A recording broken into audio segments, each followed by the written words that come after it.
Depending on the source of debt, you'll have different requirements for how it needs to be tracked. If you have a general obligation bond, you're going to need to track that in a completely different fund. Sometimes debt that you take on will require you to hold specific amount aside in contingency in case something were to happen. But typically that's the fund by which you're going to be receiving revenue or dispersing payment to pay down that debt service. Does anybody have a general obligation bond currently? Okay. And then you've got your proprietary funds, your enterprise funds are another one. So those are things for acquiring, operating, and maintaining facilities and services which are self-supporting from user charges and fees. So water fund would be a good example for this. And then these are much more rare, but you'll have a trust and agency fund. And then the last one is an internal service fund, which I don't see very often. Erin, do you have an internal service fund? No, we still kind of have one, but we don't call it that. Yeah, you see them, the state uses them a lot, maybe some larger cities uses them. And I've got a slide that's coming up which will show this in a little bit more detail, but it's essentially for departments within your organization to pay each other for services rendered. So if you've got a department with attorneys, for example, and your attorneys are then staffing your parks department and your water department and you want to account for their time, that might be a way to do it. Or if you've got a shared copy machine and you want to allot it, stuff like that. So that's one way to get at that. Okay, so budget resources. So the next couple of slides are going to talk about resources, which is your money coming in or money in your bank that you have. And the next ones we'll talk about requirements, which is the term we use for your expenses or things that you are required to spend money on, essentially. So these are some common forms of resources. There are other ones that come up, but these are the ones that you'll most commonly see within your budget documents. And these are all estimated in your budget document. It's hard to know exactly how much you're going to receive, but you can get a pretty good idea. But it's important to acknowledge that these are estimates. So your current year property taxes, the property tax that you expect to receive this year. If you reach out to your county, they're likely to give you an estimate for how much they expect to receive. Probably not going to be 100%. Your cash balances, this is what you might call your beginning fund balance, or the cash that you didn't spend last year that's rolled over into this next year that you get to spend again. If you have investments, your prior year taxes, so you'll also be able to get from your county an idea of how much they expect to collect for back taxes or taxes that hadn't been paid previously but are now being caught up. Fees or interest. If you've got a large sum of money in the bank, interest becomes more significant than some other smaller funds. Interfund transfers or revenues from other sources, and then grants, of course.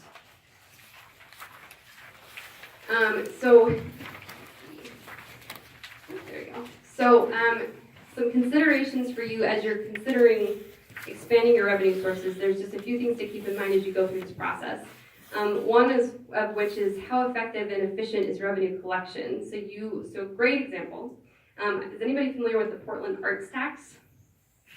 You are, yeah. Well, so it's a nightmare. It's a nightmare. It's absolutely a nightmare. So it's a $25 tax, I think. $35. Is it $35 now? So it's $35, which you're required to pay annually, but it's not associated with any of their other per person. Exactly, per person, even if you're not working necessarily. It's just if you've lived in the city. Tax. Mm-hmm. So, but the challenge for the arts tax that the city of Portland has found is that it's really difficult to collect because it's not being collected in one of the other mechanisms by which they take money from people who live within the city of Portland. And so they have a really poor response rate for people participating in that. So only I think the tax has been in existence, 4 or 5 years? About 5 years, longer than that. Only in this last year have they been able to identify who hasn't paid the tax. And so typically, I think I received notice of it from an email notification, and then you go into their website separately and pay the tax. So as they're considering the arts tax, or whatever tax you're considering, you'll want to ask yourself whether or not you expect to be able to collect it effectively or efficiently. If the answer is no, perhaps you want to think about it differently. Are there unfair burdens placed on those who can least afford the charge? Can people reduce consumption to avoid the burden? Are costs covered? Is the revenue elastic or inelastic? And how to sell the need to raise revenue to the public. So this last one is especially pertinent if you're thinking of going out for a bond or something along those lines. But these are the types of things that you can reasonably expect to be asked as you're considering raising revenue. And some of these questions are more difficult given the restrictions placed on cities and local governments' ability to raise funds for particular services, particularly the one about unfair burdens placed on those who can least afford the charge. Yeah? This is I think this is related to this issue. There's a problem in Walport where, and this is about working with a state agency on a project that they're wanting to do in your town, okay, ODOT. And, there's a project along seawall in Walport that they would like us to do, and they say, well, we'll offer up this much money, and you're required to do this, but the one thing they don't do is cover any cost overruns. And so, there's a big question about where does the money come from, if they're not gonna give us any heads up or any resources to deal with cost overruns that they cannot guarantee one way or the other will not happen, or will not happen. Yeah, that's similar to a lot of problems people have when they're considering taking federal money oftentimes, And, the number of this is an restrictions. example of a kind of issue that comes up when we're mandated to do a project with the state or the Fed, and then they give a certain amount, and we, okay, we budget the amount that we supposedly say we're supposed to, and then there's this cost overrun, and that's like an unfunded mandate. Yeah, And absolutely. so, and like, I don't have an answer, I don't know whether there is an answer, it has to be answered in each jurisdiction that this happens, is where does that extra money come from? Yeah, and I know in this particular example, I know that information has been communicated up to ODOT specifically. And I've at least been involved in several conversations where it's been raised. So I think it's something that they'll be working on their end hopefully as well. But that is a perfect example of some of the restrictions placed. Another good example is oftentimes cities will have to consider whether or not to take a grant or to take funding or matching opportunities from other organizations that may come with restrictions, which may prove to be more hurtful or more cumbersome than the money itself is actually worth. So that comes up. Budget requirements. So these are the things that you spend money on, and we usually group them into different categories of expenditure. So the first one would be personnel services. So this is going to include things like salaries, your payroll taxes, your fringe benefits, and miscellaneous costs, including overtime. The overtime can be fairly significant for some departments or operations within your cities, like your police or your public works are probably going to be the #1 drivers of your overtime budgets. Materials and services. So if you have contractual services, if you're hiring somebody for a special project or a very part-time work, oftentimes you might see a city who has a bookkeeper on staff, but they hire an accountant to come in and review the books once a month, something like that. Materials like your office supplies or your gravel for potholes, stuff like that is going to come out of your materials and service budgets. So it's stuff that you can reasonably expect to be at a consistent level year over year. Your capital outlay. So this is going to be some of the larger stuff like land or buildings or improvements. Some cities will include machinery or equipment with a useful life of greater than a year or exceeding a threshold established by the city. So some cities will have internal policies that dictate how things fall according to these different categories depending on what they can reasonably expect to see year over year. Your debt service. So your principal and interest payments on debts such as bonds or loans. Your contingencies. So this is a term that we've thrown around a couple of times today so far. But your contingency is an amount set aside based on the assumption that unforeseen spending may become necessary in an operating fund. So this is different than your unappropriated fund balance, which you'll see on the bottom of the slide, which is set aside to save for a specific purpose. But the difference is that you expect to spend your contingency versus your unappropriated fund balance you don't expect to spend. And so if you put more money in your contingency, you have quite a bit more flexibility. But the Department of Revenue would tell you that reasonably this is what you expect to spend within a year. So typically that would also include your fund balance policy and stuff along those lines. And then you'll often have reserve for future expenditure, particularly in like a capital improvements fund or something like that. So this is, I mentioned this chart a little bit earlier. So oftentimes you'll see budget documents include something like this, which with the entire purpose being to help explain how the budgeting process works for city organizations. So on the columns, you'll see the different funds within the cities. You've got the general, you've got your water fund, your streets fund, your bonded debt. And on the left, you've got different departments within your organization. So you'll see certain departments pull from multiple funds to fund things. So your engineering department over here is going to pull from your general fund, your water, your sewer, and your streets. That's because they may work on water projects, sewer projects, and streets projects, and they want to segment the dollars according to the function that they're providing. I see this a lot in smaller cities with your public works employees who work on a lot of different things. Maybe your clerks or your utility billing clerks can also do planning purposes or municipal court purposes, and so you'd want to separate their allotment of time based on that. And so you may make that decision earlier on rather than requiring them to track their time as they work it. And this is where you'll see something like the Internal Services Fund as well. So this is going to be a transfer between different funds. You have IT. IT is a support service, and you don't show it differently in that. That's odd. That it's only showing up under Internal Services? Yeah, so in this example, what I would think is happening probably is that IT is only supporting other organizations. They don't necessarily have a purpose to play aside from that, but I would guess that's not typical of an IT department, that they probably provide some universal benefit for the entire organization, like cybersecurity. Yeah. Another aside, and because of the workshop I was doing yesterday, I'm curious, are there resources from the state for applying for grants to do like, put money in the budget for community projects or? Yes. So the state does have different opportunities available for cities interested in working on different types of things. So we can probably provide you contacts with different agencies that are most commonly providing those types of services. ODOT has got a few options, Business Oregon has got a few options, but there's many departments within the state that do have funding options available. We typically provide information about that if it comes up to us as part of our weekly online email newsletter, our bulletin. So sometimes we'll put information on that out. Sometimes we'll have folks from state agencies attend what we call our small cities meetings, which are quarterly. That can be a good resource. I was going to suggest the small cities, but also whoever your regional solutions team member is, and that might be a good LOC bulletin article. Yeah. As those people are changing. They are. At the beginning of this year, once that gets solidified. Yeah, absolutely. That'd be a good one. Yeah, regional solutions are going to be a good liaison for cities and the state government as a whole, generally speaking. Does that help? Yeah, I'm assuming there are different classes, different departments and agencies that have different classes of grants for different projects that can help with the budget process. Yeah, so Department of Revenue is going to be most helpful for the budgeting process itself. They also have resources for finance in general, and there's other support organizations that provide help on just ongoing financial responsibilities that city have, which would include generating resources and things of that line.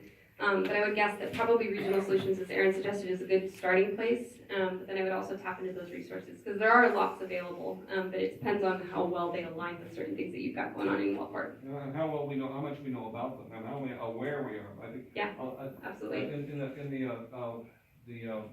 grant workshops yesterday, there's the arts and community agencies that give millions and millions of dollars every year, leave a lot of dollars on the table because nobody applies for them. And I'm sure that city assistance is the same, is in the same boat. There's a lot of money that just doesn't get used because nobody knows it's there. Yeah, and there's a few resources that collects information on grants generally and kind of has a repository of ongoing opportunities. I know the National League of Cities, if you're a member of them, they have some sort of database that you can plug into to find out about federal opportunities at least. I'm not necessarily aware of any Oregon-specific opportunities like that.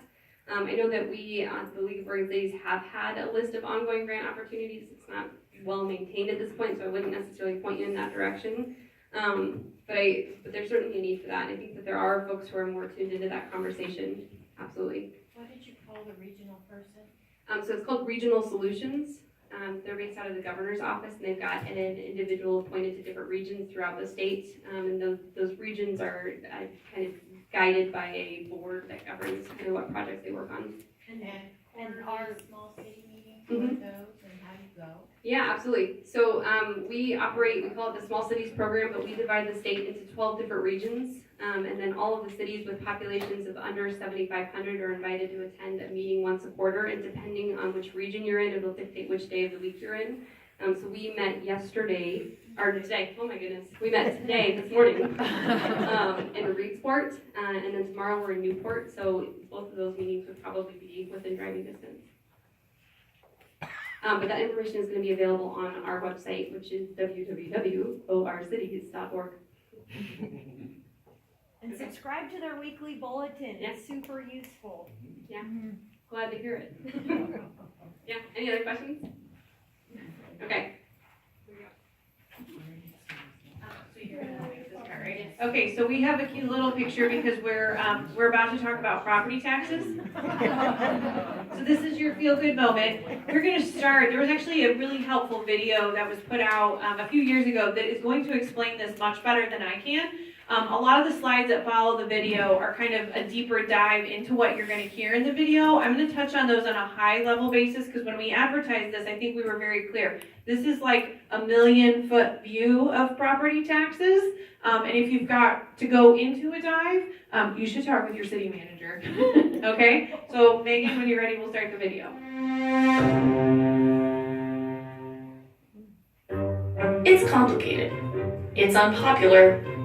It's Oregon's property tax, and it's evolved over the years, for better or for worse. Until 1990, property taxes were fairly straightforward. You paid property taxes as a percent of the market value of your home. That was it, done. But eventually, many Oregonians complained of high taxes. So in 1990, Oregon voters passed Measure 5, which for the first time capped property taxes at 1.5% of the property's market value. But the cap didn't help when property values started to climb. Again, Oregonians complained of high taxes.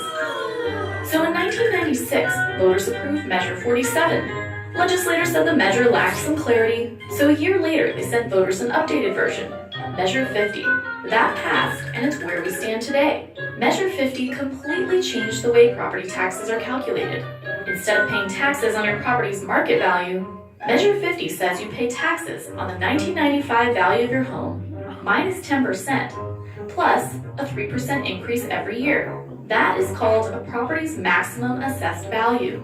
For newly constructed homes, instead of using a 1995 value, which doesn't exist, the maximum assessed value is set based on other houses in the same county, with the intent to give those homeowners similar savings. Then, like every other home, 3% is added every year after that. Measure 50 was meant to be a better deal than the old system, especially if your property value grows faster than the maximum assessed value over time. But 1995 was sort of an arbitrary base year. It just happened to be the tax year before Measure 47. Eventually, Measure 50 passed. So homes in areas like inner northeast Portland, let's say, that had fairly low property values in 1995 would have a pretty low base rate, meaning lower property taxes. But as neighborhoods have grown more popular over time, house values have climbed. So current residents are paying pretty low taxes on pretty pricey homes. On the flip side, prices on homes in areas like East Portland, Clackamas County, and the West Hills haven't risen as dramatically over the years, meaning less tax savings than those higher growth neighborhoods. What does this all suggest? Well, almost 2 decades later, Oregon's tax system isn't necessarily fair, at least not the way fairness is defined in most states, where people pay taxes based on what their homes are worth. How do we know this? Well, if you took the total amount Portland area homeowners saved on property taxes under Measure 50 last year and redistributed it according to property values, about 57% would see their tax bills go down, meaning only 43% do better under the current system. And those property tax winners are often in rapidly gentrifying areas. This means people whose home values aren't rising as quickly, which is a majority of homeowners, carry a disproportionate share of the tax burden.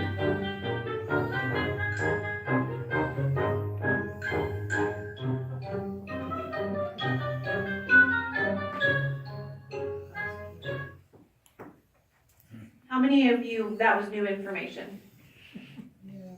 Kind of? Okay.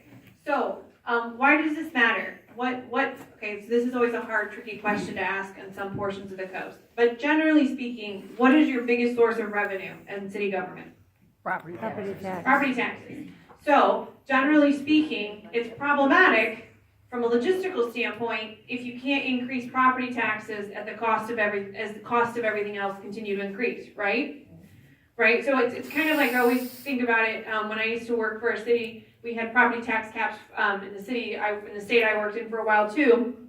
And citizens would say, yeah, but Patty, the city just needs to do less. What do you want me to cut? Do you want me to cut police officers? Do you want me to cut fire department officials? Do you want me to cut the engineer that ensures that your water pipes are built properly? Who do you want us to cut?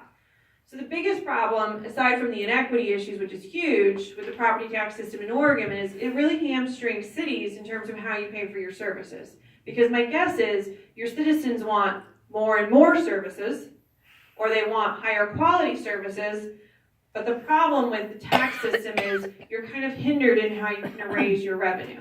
Now, it's a little different. There's a lot of coastal cities where actually your primary source of revenue is transient lodging taxes, which is an interesting phenomenon not seen in other parts of the state. But typically it's property taxes.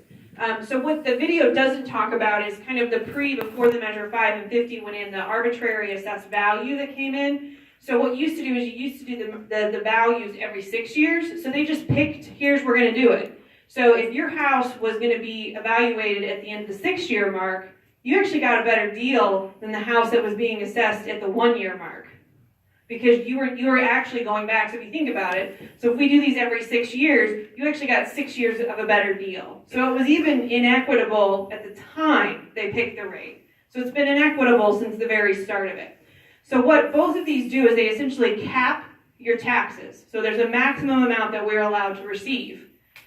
And even if you want to add additional taxes, and we'll get into this with the other slides, once you hit the cap, you're done. You're compressed. You can't take anything more in. Which I always thought was one of the most difficult things to talk about. I have a little problem with what you're telling me, because I know the price of housing is more in Portland than here, just because of the availability of stuff. So that's one thing, and then the tax rate in Portland is different than the tax rate here. So it's not homogeneous through the state, it's really more in regions. And so it's a pretty general thing. I worry about higher taxes and being fair, but I don't know how you can be fair. Just because of that, when the Senate. Well, so I think the example focuses on Portland, but the league's done an analysis statewide, and the property tax caps of Measure 5 and 50 are impacting, from the league's position, negatively impacting across the state. And when we get into some of the other finer details, so let's say, for example, one of the more recent examples was a couple years ago, there was a city that they wanted to adopt an additional tax to fund their library. And when they did an analysis of it, so something like 85% of all registered voters in the city came out to vote. Over 90% of them cast their vote in favor of increasing their taxes so they could fund the library. Because of the property tax cap limits, that tax never got imposed. So from a realistic standpoint of people who are in favor of local government and local control, if essentially 80% of your citizens are saying, I am willing to pay more in taxes to fund this service, is it appropriate that you have provisions that prohibit that from happening at the local level?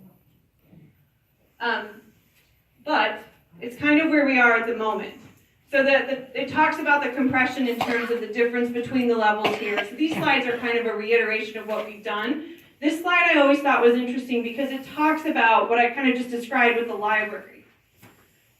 It's astounding when you look at the amount of local taxes that communities consistently approve in high measures where the tax can't fully go through because the city has already reached their max.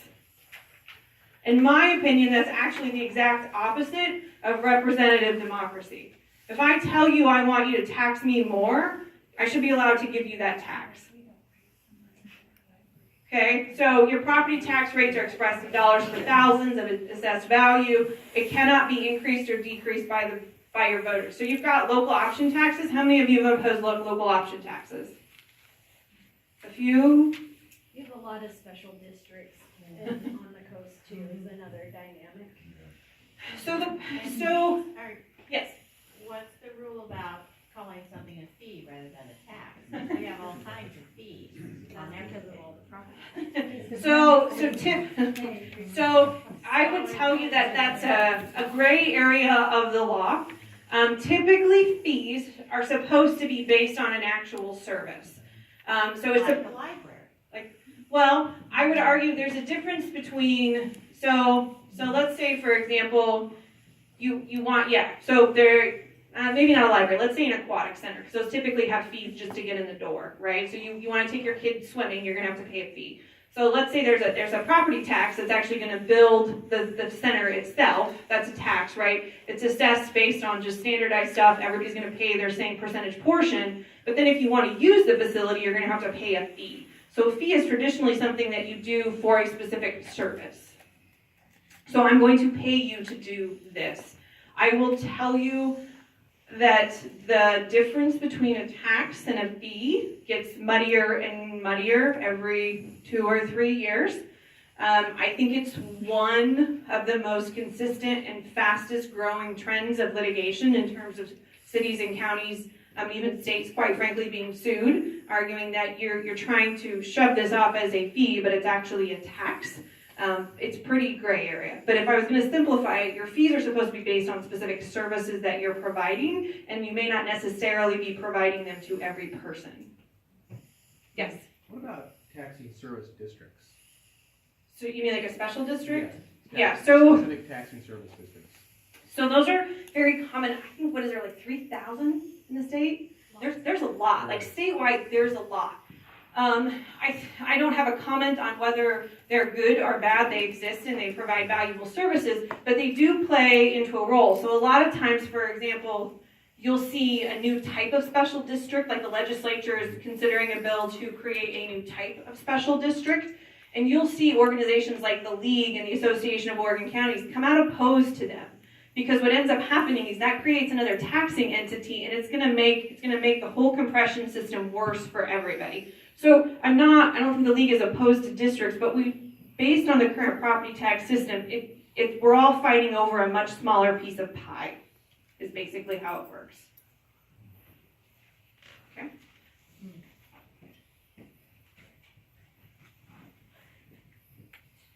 Okay, so your local option taxes is when you're asking for a specific type of vote to have an additional tax. If it's for general operations, they can be imposed for 1 to 5 years, typically for a specific purpose. If it's a capital project, it's imposed for the expected useful life of the asset or 10 years, whichever is less. Typically 10 years. You can do it for bonded indebtedness. So let's say, for example, your city is going to go out to bond because you need a new aquatic center or a library. You can have the levy for repaying that bond, and the general consensus is you don't have to get permission to do that levy all the time, because when the voters approved your bond, they inherently approved the authority to continue making them repay that bond. Does that make sense? So you eventually, if they didn't want to pay the repayment of the bond, they should have turned the bond measure down. So we're not going to give them 2 bites at the apple. If that makes sense. So the biggest problem, Megan, I think, mentioned this a little bit earlier in general, but how many of you have taxes that are hard to collect? Anybody fully collect all your property taxes? No? Okay, I haven't found anybody yet. That's problematic, because depending on how tight your resources are, and even 2 or 3% failure to collect rate can be pretty big. And how it comes in, particularly for the budget committee, is we've started seeing a couple of cities will say, okay, look, historically we don't collect 3% or we don't collect 4%. So even though we're projected to get this much money in revenue, we probably need to back out 4% because historically we know we never hit that max. And some different jurisdictions, like for example the state, if you remember last year, they said, all right, look, we got a lot of people not paying taxes. We're going to start going over after that unpaid debt, because at this point it makes so much money we need to collect that. And you can see cities start to do that as well. So she's not unhappy because people aren't paying. She's unhappy because the next slide is PERS. Okay. So PERS is our other big issue. We'll wrap up with property tax by saying, for those of you who don't have a whole lot of interaction with the League of Oregon Cities, we establish a list of priorities that we try and work on at the legislature every year. Property tax and PERS have been on our list for a few years. We're not making headway not because we're not effective, it's because it's really complicated. So that video I showed you, we have data and research to suggest the property tax system in Oregon is misunderstood by, I would argue, more than half of the voters. And in order to change it, it's going to have to go to the voters for approval. So it's really hard and it's really complicated to make people understand it. So it's really hard to get it overturned and get movement. PERS is not hard because of the voters. PERS is hard because of lawyers. I will talk badly about my own kind. So most of you will talk about the video. Most of us realize we've got a problem with PERS. A few years ago, before I moved to Oregon, we thought we had a reasonable solution for kind of fixing it to kind of lower liabilities. And in quintessential fashion, a bunch of people filed suit arguing that it was violating certain provisions of the Oregon Constitution. Essentially, people had a contractual right to that pension, and you couldn't now suddenly start retroactively changing benefits they had relied upon throughout the course of their career. So I worked for you under this promise that I was going to get X, and now you're taking that promise away, and you can't do that. And, you know, cities, counties, special districts, the state, the league, the Association of Oregon Counties, all said, no, the fix works, we promise it's constitutionally okay. But the Oregon Supreme Court did not agree with us. And where we are now is a really lengthy, really complicated Oregon Supreme Court decision that's made it really, really hard for us to find a solution. So when people get frustrated and say, what are you doing? The answer is we're working really hard with a really difficult legal analysis to try and find some relief. That's all I'm going to say about PERS. We'll watch one more video because it will give you more information than I probably could succinctly. You've read about PERS in our headlines for years now. The big takeaway? Public employers are drowning in pension debt. Oregon's retirement system is about $22 billion in the hole, and the problem isn't going away anytime soon. So how did we get here? Let's start from the beginning. PERS is short for Public Employees Retirement System. It's a pension fund that's supposed to help usher Oregon's nearly 350,000 current and former public employees into retirement. PERS is supposed to benefit our firefighters, police officers, and people like, say, Joe. Let's meet Joe. Joe's a public school teacher who started working in 1946, about the time PERS started. Every paycheck, Joe put a required amount, which varied over time, into his retirement account. And that money was invested mostly in conservative things like government bonds. Fast forward 25 years to 1970. Joe retired. And according to the retirement formula in place at the time, called Money Match, Joe got back all the money he put in over the years, plus whatever those conservative investments earned on his contributions. That amount was then matched by Joe's employer, and the total was paid out as a monthly benefit, based on things like Joe's life expectancy and the expected returns on the account as he drew it down in retirement. Now, that's pretty much how PERS worked for the first few decades of its existence. But as it turns out, Joe's pension was pretty lousy. Low interest rates from those conservative investments translated to low pension benefits. So low that legislators and the PERS board started to tweak the system, which included making the money match method more generous. So here are some tweaks they made. First off, they allowed pension managers to invest in higher risk stocks to grow employee accounts faster. Also, in 1975, and this is crucial, so pay attention, they established a guaranteed rate of return for employee accounts, meaning no matter how markets performed, employees were guaranteed something. And that something was a rate that fluctuated between 7 and 8% ever since. But that rate wasn't pulled out of the sky. Fund managers really assumed markets would earn that every year. And for a long time, that turned out to be a pretty conservative assumption. Until it wasn't. Let's explore that through Joe's son, Jim. He's also a school teacher. Jim starts working in 1975, and like his dad, he contributes to his pension account. But unlike Dad, that money is flowing into higher risk, higher return investments. Then from 1979 to 1999, financial markets go wild, and the value of PERS investments skyrocket. During those 20 years, the fund's returns averaged 15% annually, well past that 7 or 8% guarantee. So where did the extra go? As it turns out, and this is the other critical piece of the PERS problem today, Jim got that too. See, the PERS board, which was then dominated by public employees, voted to credit the bulk of those earnings to public employee accounts, against the advice of financial advisors. They didn't set aside money for a rainy day or ask employers or employees for adequate contributions to make sure they had enough to match what would become ballooned up retirement benefits. That aside, this worked out great for Jim. He and thousands of other public employees watched their retirement accounts explode. And while Jim was jumping up and down for joy, his employer had to eventually match his beefy account. On top of that, that same account now earns that generous 7 or 8% while Jim draws it down in retirement. People like Jim got all the upside of the system with essentially no risk. In fact, Jim ended up earning more in retirement than he ever did teaching, and he's far from alone. By 2000, career public employees were retiring on average with annual retirement benefits equal to their full salary. That's double what lawmakers had targeted when they made the earlier changes to the system. And some members earn far more. But remember that rainy day? It showed up. First during the 2000 dot-com bust, and again during the 2008 Great Recession. Both depleted the PERS investment portfolio. So that's essentially how PERS dug itself into the hole we keep referencing in our headlines.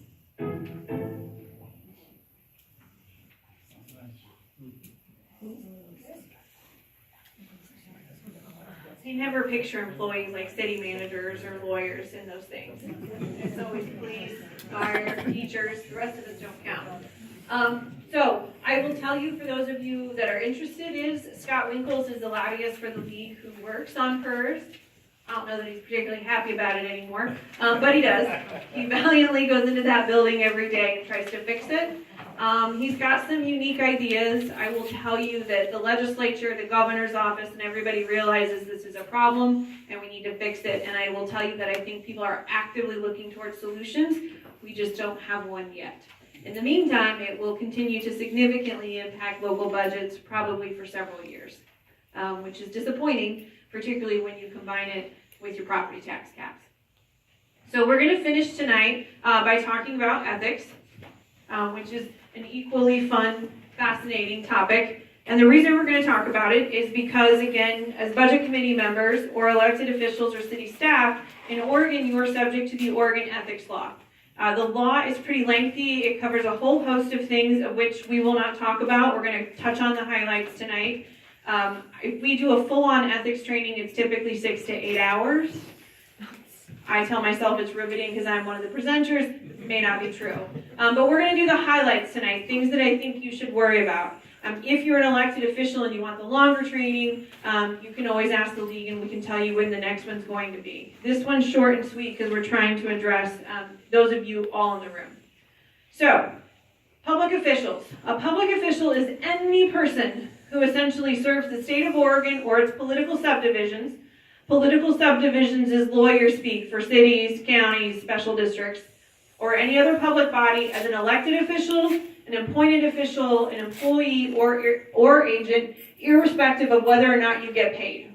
So, if you are a budget committee member, you are an appointed official. You're an elected official, you're an elected official. And every once in a while, somebody will call and say, but Patty, why do I have to comply with this? I don't get paid. Well, first of all, thank you for your service. And secondly, it's because of the last few words in the sentence. It's irrespective of whether or not you get paid. It's not about whether or not you get paid. It's about whether or not you're acting in good faith and representing a local government. And generally speaking, if you are a public official, there's a whole host of ethics things that you have to do. The first is prohibited use of office. We'll go through it a little bit, but basically that means there are restrictions on what you can use your position for the city for. So you can't basically use your position for financial gain would be an obvious one. Conflicts of interest. You're prohibited from voting on things when you have a conflict of interest. Gifts. Gifts are lovely. We all like them. They're, in my opinion, a little difficult to accept as a public official because there's a whole host of rules that apply to them. Nepotism, generally speaking, people are opposed to it in government, but there is allowances for it in certain professions and in certain instances. Outside employment, you can have jobs you're not getting paid for this job, but there are some restrictions that are relevant. Subsequent employment, statement of economic interest, everybody here is going to have to file one. Don't worry, they're pretty easy. As long as your email address has been given to your city manager, you will be notified well in advance that you have to complete it. And lobbying and executive sessions. So, what I like to call the but-for positions.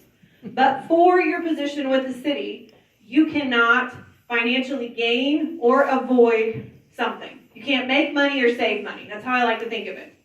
Because you are, but for your position with the city, so but for your position on the budget committee, you cannot make money and you cannot save money for you, for your relative, or for a household member. And your relatives are a whole host of people. Okay? They even include your in-laws and some of your step-siblings. Even if you don't like them, they still count as your relative. You may not acknowledge them, but the state is going to.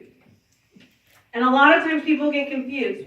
Financial gain or avoidance, it doesn't matter how nominal. So, I've mentioned several times, I'm originally from Indiana. My husband is a former fire chief. He was in the service for over 30 years. When he used to wear his uniform and walk into McDonald's, aside from looking like a mall cop, because, they just didn't, anyway, he did. Anyway, he would walk in and he would get a cup of coffee. What did he pay for the cup of coffee? Right, free, right? He's a firefighter. No.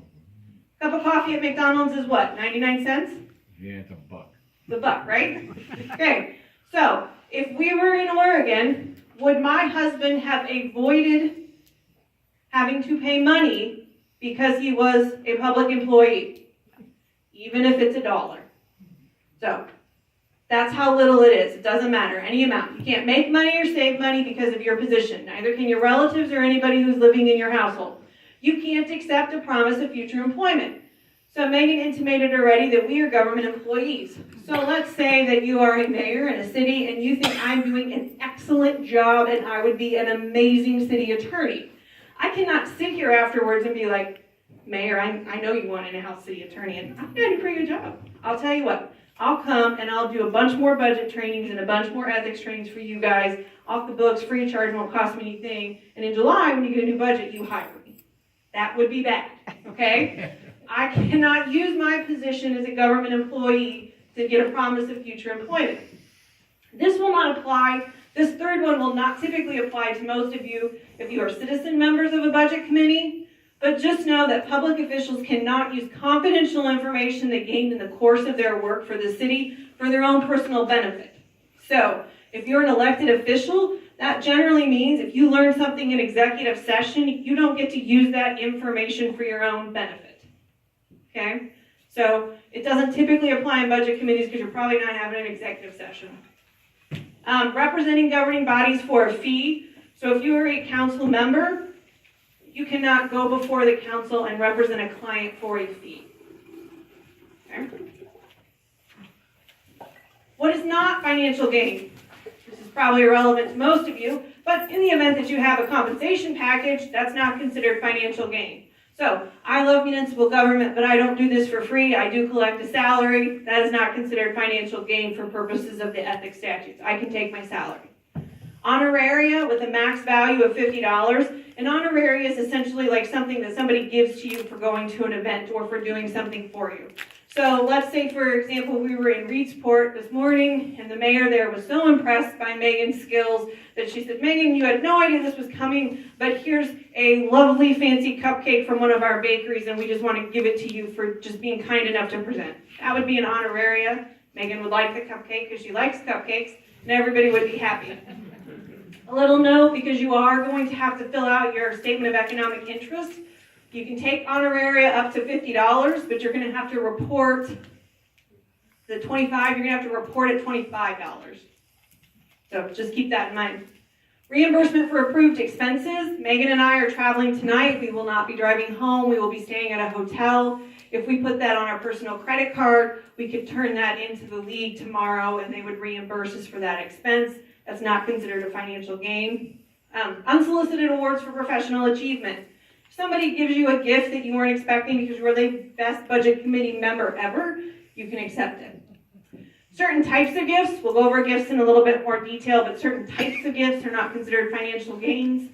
And then we have this lovely little thing called a legal expense trust fund. Let's say, for example, at some point, somebody accuses you of violating the ethics statutes and they file a complaint against you.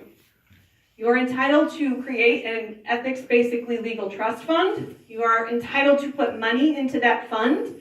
You are entitled to have other people put money into that fund for you, and you can use the money in that fund to pay for your defense.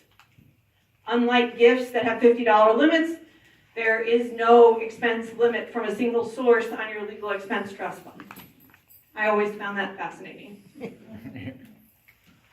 So, who is a relative or household member? So, does anyone you have a legal support obligation for that receives a benefit from your public employee, or that you receive a benefit from, or that resides with you in your home? So even if you are not legally required to support somebody, even if you are not related to them by blood, marriage, legal adoption, but they live in your household, they're still subject. They still can't make money or save money as a result of your position. Okay, so questions. If you attended elected essentials, these are all repeats, so don't shit out the answer because that's unfair to everybody else who wasn't there. Can a member of the budget committee borrow the fire department's power washer to clean the exterior of his house? No. Why not? He saved money. What if any resident of the community could borrow the power washer? Yes. Okay. For those of you that are city councils, that's a bad policy, don't do it. Okay. Can a member of our budget committee install Microsoft Office on their personal computer using a bulk license the city purchased? No. Okay, ironically enough, the Ethics Commission has literally written over a dozen opinions on the same topic. It keeps being asked of them every year, and they keep giving the same answer. Okay, one of my favorite pictures. Some governments are allowed your employees to take a license from Microsoft and bring their own home employees. I would Because of their purchase. I would tell you that I would want to look at that person's compensation package, or if it's being done because they do work from their personal computer on behalf of the company. But the Ethics Commission is pretty clear. On the federal government. That's any different. Federal employee can download Microsoft Office Yeah. on their personal computer. But that's different. That's federal government. This isn't the state. So now I'm gonna get a question for you. There's a product called Open Office. Okay. So if I take a city, hypothetically take the city spreadsheet and use it, is that a public records law that I have to keep that document and send it back to them or not? I'm sorry, I didn't understand this Well, question. Open Office is free, and Okay. you can read Microsoft Office. So I'm just saying, so you have your own product, you can get that. But if you take a spreadsheet from a city, like you're a budget committee member, and you wanna work through it, Yeah. is that a part of the public, document stuff that we have to keep and send back? So are you doing it in your capacity as a budget committee member? I'm not, but hypothetically, if I did. Okay, so the general rule of thumb, the conservative approach for public records is, if you are creating a record in your capacity as a government official for your government work, then you are probably creating a public record. So if I send that modified document back to the city, would I have to keep a personal record, or would that satisfy you? So you just need to have a true and accurate copy. So my guess is that probably most of your recorders, particularly for budget committee members or any committee members, not a city employee, are probably keeping copies of those records themselves. So, but I would make sure that that's abundantly clear. Say, look, I'm not keeping a record of this. I'm assuming you've got it. So the last ethics one on this one is, can a member of a budget committee accept a t-shirt? Okay, so this one is a little hard. So let's say you guys, every budget committee members, the city asks all of its committee members, whether they're budget committee members, they're planning committee members, they're housing committee members, we're gonna have a big festival. It's Reedsport. It's your centennial. We're gonna have a big festival. We're gonna close down Main Street. We need extra help. We want all of our committee members to come out, volunteer their time, do your part, serve chicken, serve baked beans, have a good time. And you all show up because, man, it's our centennial. We're gonna have fun. And in response, the city or a private company, let's say, who's helping out, decides to give you guys an $18 t-shirt, a $20 fanny pack, and a $25 sports bag. You guys did great. We're going to give you these because you helped out. They all from the same donor? Yep, Oh, no, that's over 50. No, because it's over $50. it's over 50. So the Ethics Commission said, That's from three different, donors. No, it's over 50, you can't take it. yeah, well, it's from a single source. You could take the fanny pack and the t-shirt together, or you can take anything up to $50. So you can take a combination thereof. So if the entity gave that to any volunteer, not necessarily a public official, would that qualify? Yeah, so if anybody who was there, you could, yes, so it was open to the public. So if it's not but for your position that you got it, Okay. does that make sense? So you have to ask, but for my position, am I getting this for my position, or is this just something like I was in the right place at the right time? So conflicts of interest, this will apply to budget committee members. particularly those of you that are in smaller communities. I will tell you that lately I have been advised from several smaller cities that one of their biggest problems is that they are so small, they're having problems with budget committees and conflicts of interest. So, there's two types of conflicts of interest. There's an actual conflict of interest, and there's a potential conflict of interest. And you have to understand them because you have to do different things with them. If you have an actual conflict of interest, it means that the voter decision you're about to make will financially impact you or a relative or a business interest that you have. It will. It just will. Okay? So I am a city councilor and my husband owns a restaurant and we are about to sign a contract with that restaurant to cater every city council meeting. It will have an impact on my husband's financial benefit if I vote on that contract. It just will, right? Because my husband's about to make a whole lot of money. Or at least some money, theoretically. A potential conflict of interest means that it might. That the action or vote you're being asked to do might have an impact financially on you, your family member, or a business interest. You don't know. Possibly could. It might happen. I just don't know for sure. So that's the difference. If you have an actual conflict of interest, you have to announce the conflict. That announcement has to be reduced to the minutes, so it has to be noted in the minutes of the meeting, and then you have to refrain from participating in that discussion. What I always tell people, best practice, if you have an actual conflict of interest, you need to have a conversation with your city manager as soon as possible.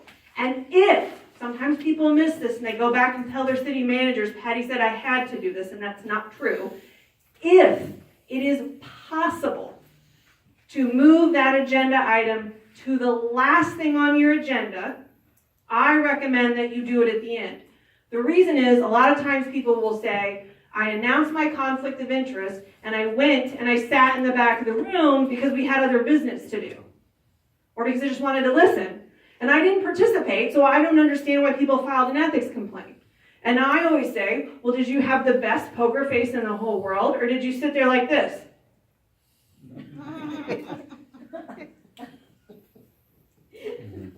Right? So, and even if you didn't do that, if you're in the room, somebody can make an argument that you did it. So, if you have an actual conflict of interest and it is realistically feasible for that item to be last on the agenda, I say put it last on the agenda because you can announce your conflict and then you can be like, see you people, and just go home. Let them stay there till 10 or 11 o'clock at night and deal with the business. You're out. Done. Go home. Pick your feet up. But only if it's going to work for your city for that to happen. If you have a potential conflict of interest, you have to announce the conflict. It has to be noted in the minutes of the meeting, but you still get to participate in the discussion and the vote. Okay? Yes? I'm on the budget committee. My daughter is the city recorder. So, here's what I can tell you, is there have been several cities of late that have had similar issues. If you have, and I've told them they should call the ethics commission. If you have any ethics question ever, you should first talk with your city manager and your city attorney. But you always need to finish with the ethics commission. Because if you follow the ethics commission's staff advice and staff was wrong, then you're not going to be financially penalized by the commission. But if you just follow your attorney's advice, they could still penalize you. And calling the ethics commission staff is fine. What I can tell you is that multiple cities have told me that when they've called the ethics commission for the same thing, the ethics commission has said, you have an actual conflict of interest and you cannot participate. I know of at least one city who said, okay, we know our city councilor, their city councilor also worked for like a joint EMS dispatch center. And the city funneled money to the dispatch center. They kind of shared it with a couple other cities and counties. And what they had historically done was just have that counselor recuse himself from that portion of the budget. So they kind of separated out that one section of the budget, discussed it, and he didn't participate in that. But he did vote on the full budget. And the Ethics Commission staff said that was wrong too. So what I would tell you is you should call the Ethics Commission and say, is this an actual conflict of interest? What can I do? I can tell you that, so there's a new commission member who's sitting on there and a couple others who are acknowledging that this is a particular problem in small cities. It's just not practical. And that they need to do something about it. And I think that they're aware of it and they're trying to get some guidance or some changes to the statutes to at least recognize this difference. But for now, I wouldn't tell you that it's going to be a problem for you. But the facts you're describing are very similar to other facts I've heard from other cities where the commission staff has told them, you've got an actual conflict, you can't participate. Well, I can understand not voting on any compensation packages Well, for the but personnel. but they would tell you The that rest of the budget. their compensation is included in the overall budget, and by the fact that you adopted it, you took an action that financially benefited somebody that you're related to. I'm not saying I agree necessarily with the extent of the ruling, but I would tell you that if you're in that situation, it would behoove you to call the Ethics Commission and find out what they recommend. If you need help getting a hold of their contact information, I can email it to you tomorrow if you just give me your email address. But I would encourage you to do that. The other thing that we'll talk about tonight are gifts. Everybody loves gifts. There's a long, complicated definition, but generally speaking, a gift is something of economic value that somebody gives you with no expectation of return. That's a gift. We all get them all the time. Yes? I'm sorry, I have a question before you go forward on this, okay? I have a situation that's before my city manager at this time. Hypothetically. Hypothetically, yes. Hypothetically. It's a hypothetical question. Okay. So at the Mayor's Association this year in August, it was held here in Florence. And it happened to be the weekend the week that National Night Out was happening. And I'm going to use, is it okay if I use the city of Florence as an example? This is hypothetically an example. Yeah, okay. So, yeah, and I'm. Smithville. It's Yeah, Mayor right, Smithville. Okay, so while we were visiting, the city of Copenhagen, they wore T-shirts that advertised National Night Out, okay? So for 2019, I got a sponsor that would, several sponsors that would allow us to purchase, or they would purchase the T-shirts with their name and everything on the T-shirts. And I wanted to give those to our city employees to wear during the National Night Out, and also to the volunteers of the different organizations that were holding booths at our National Night Out in 2019. And our city manager said that the T-shirts are valued at $8.25. He said that that our employees could not accept those T-shirts and could not wear them because some of the employees were not volunteering at the actual event. Okay, so what he's saying, They are- sorry, and I don't want to go against They're him. getting paid on the day that they're wearing them, because I wanted them to wear them to work so that people that came in to pay their water bill would see National Night Out and Okay, so on and so forth. so So, I'm going to make a leap and assume that hypothetically the concern from the city manager is that the T-shirts can't count as an honoraria for somebody who's not participating in the event. I think that's probably the question the city manager is asking himself. Can my employee accept a T-shirt as honoraria when they didn't actually work the event? I think that's a legitimate question to ask. I do think there's loopholes, and we can talk offline. Or your city manager can call me. But I think there's some workarounds that we can probably do. Not okay, loophole, so that's a bad the word. city We is can use a word. sponsoring the event, so wouldn't they be considered a volunteer? It's going to depend on how it works. So I don't want to give you specific legal advice because I can't. But I do think there's some ways. What I would say the best instance of this is just have your city manager give me a call. And I think that we can legitimately work through the problem so that his concerns are addressed and your goals are accomplished. I think we can get it done. Well, how did they do it? I think we ask can get it that? done. You can ask whoever you want. Probably not today. Followed the different line of Yeah, thought. but I think we can get it done. Just have him call me. Okay, so we know that a gift is basically something that we get that's economic value. It is not available to the general public under the same terms and conditions it's being offered to you. It is greater than $50, and the source has a legislative or administrative interest in your position. This legislative or administrative interest in your position is the key one that everybody thinks about or forgets about. So we're gonna go through a whole bunch of things that aren't a gift, and a lot of times people will say, do you mean I can't take anything from anybody?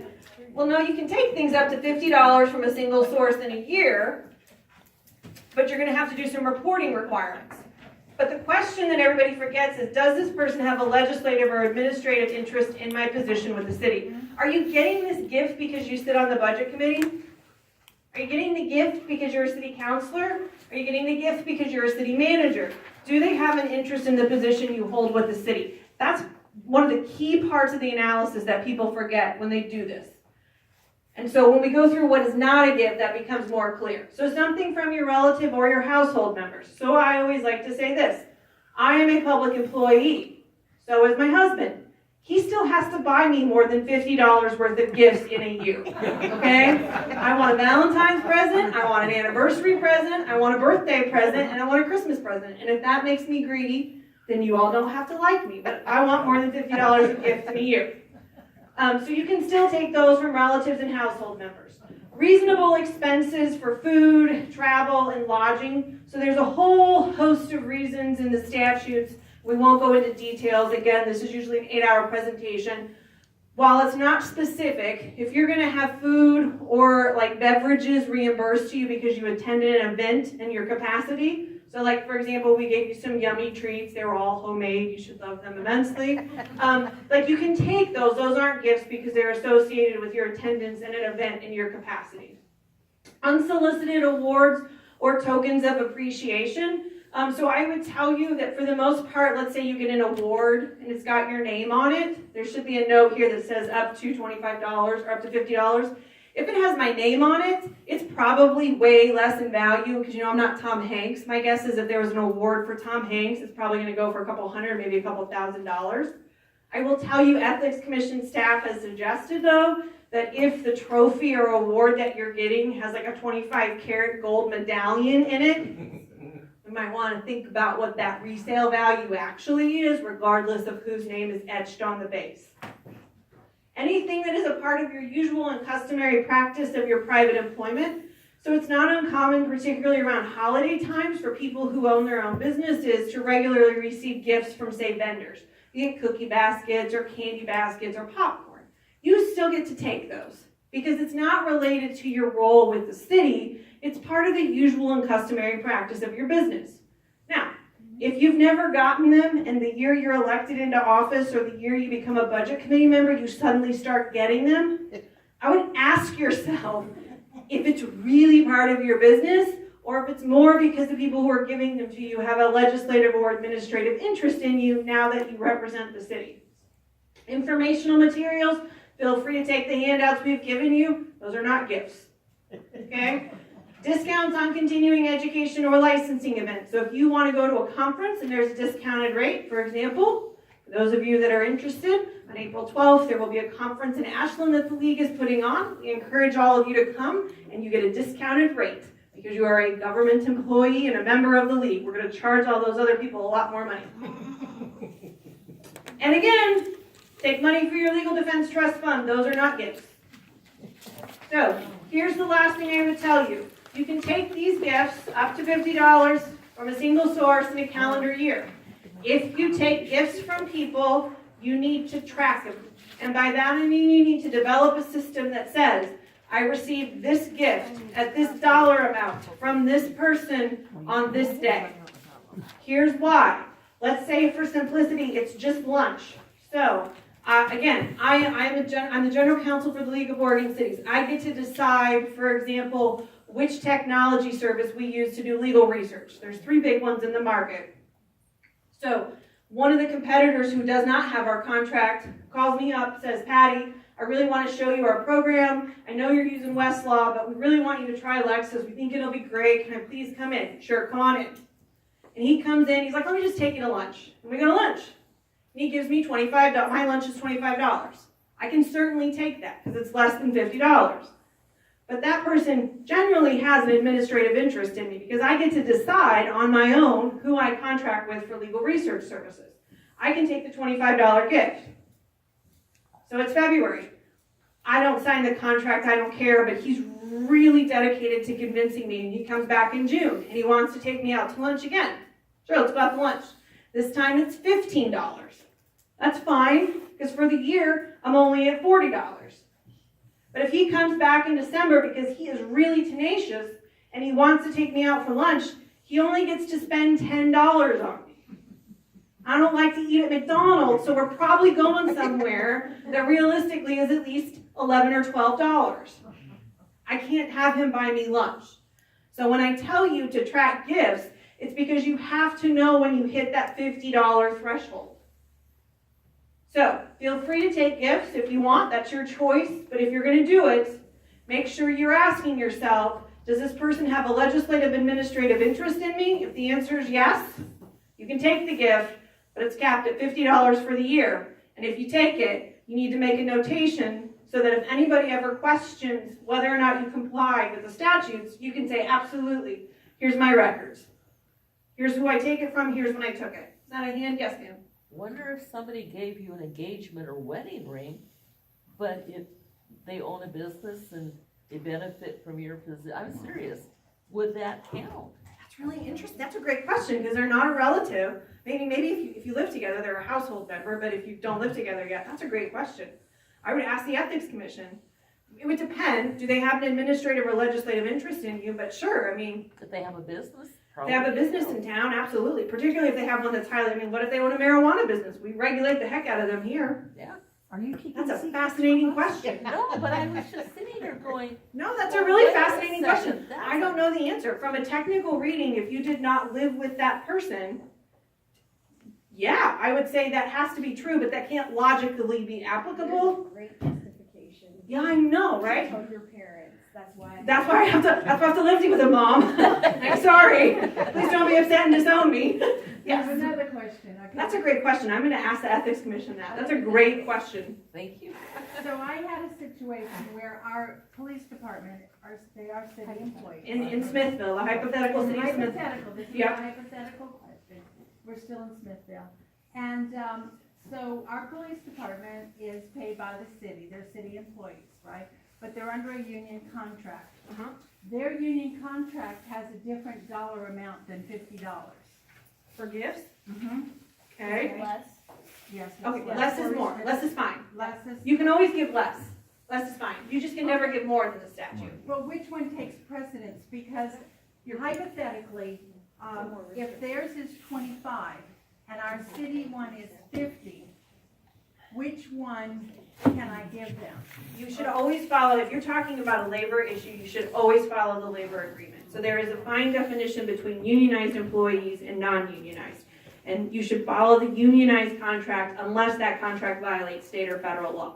And being more restrictive in this instance is not necessarily problematic. If you have questions, are you guys by any chance a member of LGPI? Do you pay LGPI dues? Yes, I think you shake that. So Pierre Robert is their labor attorney. Because you pay dues, you can get like free legal advice, technical assistance from him. I'd call Pierre because he's more consistent. Pierre was ours. Yeah. He was our negotiator. Okay, so call Pierre because he has to stay up on all the herb decisions and stuff. I don't. So call Pierre, shoot him an email, and he'll give you free advice about what to do with that. Okay, because that gift also happened to come from a 501. So. If a 501, so a 501 could still have an administrative or legislative interest in your position. Okay. Right? So just call Pierre. He can tell you exactly what to do with the herb decisions. Okay. Anybody else? What's the 501? So 501s are typically associated with nonprofits. There's different types of them, but generally speaking, nonprofit. So the budget documents, I've been in place for and I've done that. How do I pass those metrics out to the rest of the committee before we show up, so I don't spend an hour doing that? Even if I pass it to the staff, Yeah. So the question for those of you who couldn't hear it, so you've got a budget committee member who's doing a bunch of metrics and works on the budget document and wants to distribute those to other committee members, but doesn't want to violate the public meeting statutes. What I would tell you is you should submit those directly to your budget officer or your city staff person, and they will be able to distribute it out to the entire membership. For those of you that are staff members who are sending documents out to elected officials or committee members to ensure that an email serial meeting does not inadvertently happen, I always recommend that you send those documents out using the BCC feature on your email and not the general to-line, because in my experience, no matter how big the font you use or how bold it is, if you say do not reply all to this email, multiple people will reply all. So if you use the BCC feature, they can't, but that's how you do it. Send it to the city manager or the budget officer and let them distribute it in advance on your behalf. Any final questions before we go? Yes. Do you have an example of good budget committee rules of procedures? Because that would be covered under that. Yeah, so I don't have one, but that's a good suggestion. We don't have that yet, but we can add it to the list of things that we can look at. Anybody else? Page 5, when you were talking, Oregon Department of Revenue does the regulations, and does the laws, and I would like to mention that the legislative department of Revenue only does rules, so they write rules, they don't write laws. Sure. And that was, I was just correcting her there. Well, I would argue that administrative rule is still the law. It's still a law. From a technical legal standpoint, we would still consider them laws. The difference, the fundamental legal distinction would be a statute versus an admin rule, but they're both laws that you're subject to. So that's it for this evening. We hope that y'all had a good time. I don't know.